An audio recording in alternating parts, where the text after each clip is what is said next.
Hi, future teacher, and welcome to video number 2 of our Earth Science test prep lesson, here to provide a refresher that teaches you all of the information that you'll need to know in order to pass your upcoming Praxis 5005 exam.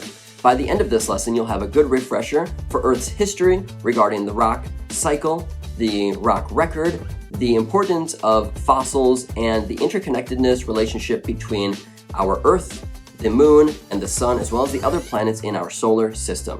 If you're not already enrolled into our full test prep, just click the link in the description below to get instant access to all of the materials that's going to help make passing simple. And without further ado, let's jump into this lesson.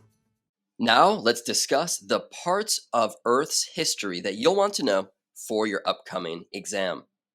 The Earth's origin started when the Earth formed approximately 4.5 billion years ago.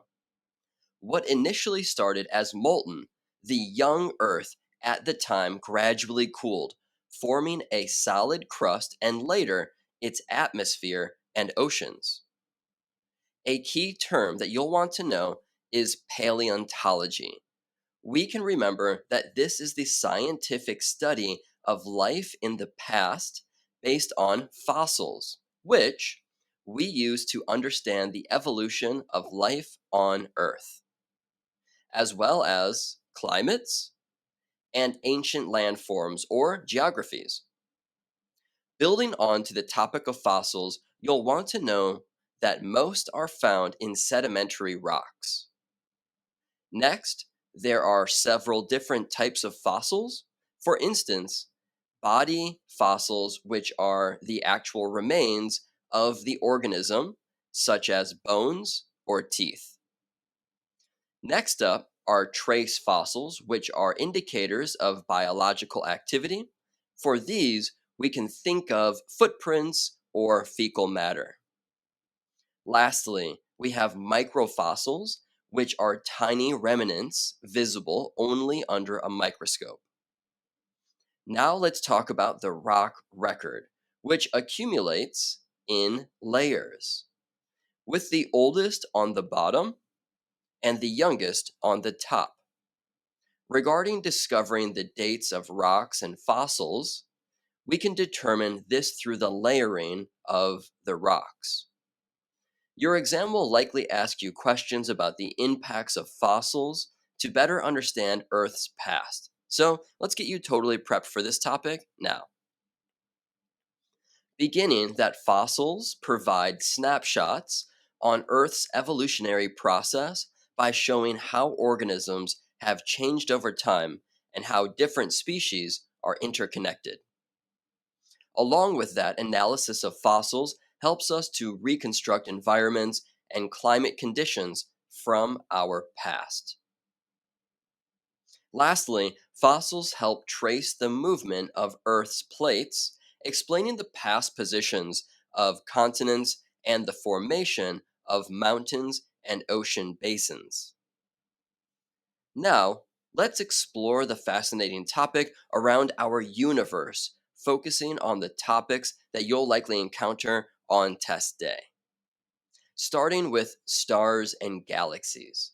Remember that stars are born from nebulae, which are large clouds of gas and dust in space. Over time, gravity causes these nebulae to collapse and spin, forming stars. Galaxies are innumerous systems composed of billions of stars, stellar remnants, and dark matter, all bound together by gravity. There are different types of galaxies. First, we have spiral galaxies like the Milky Way. These are characterized by flat, rotating disks with spiral arms. We also have elliptical galaxies. These are made up of mostly older stars with a little gas and or dust. Then there are irregular galaxies which have no distinct shape. These are often rich in gas and dust, but they're usually smaller. Let's go ahead now and talk about the solar system and the planets. Our solar system formed from a solar nebula that collapsed under its own gravity, which led to the formation of the sun and the surrounding planets. Our solar system consists of the sun, which is a star, 8 planets, moons, asteroids, comets, and other celestial bodies as well. We label planets as being inner planets or outer planets, and inner planets include Mercury, Venus, Earth, and Mars, which all have rocky surfaces. The outer planets include Jupiter, Saturn, Uranus, and Neptune, which are all gas giants. Neptune and Uranus are ice giants. Let's now shift to talk about our Earth, Sun, and Moon and their relationship together, starting with rotation and revolution.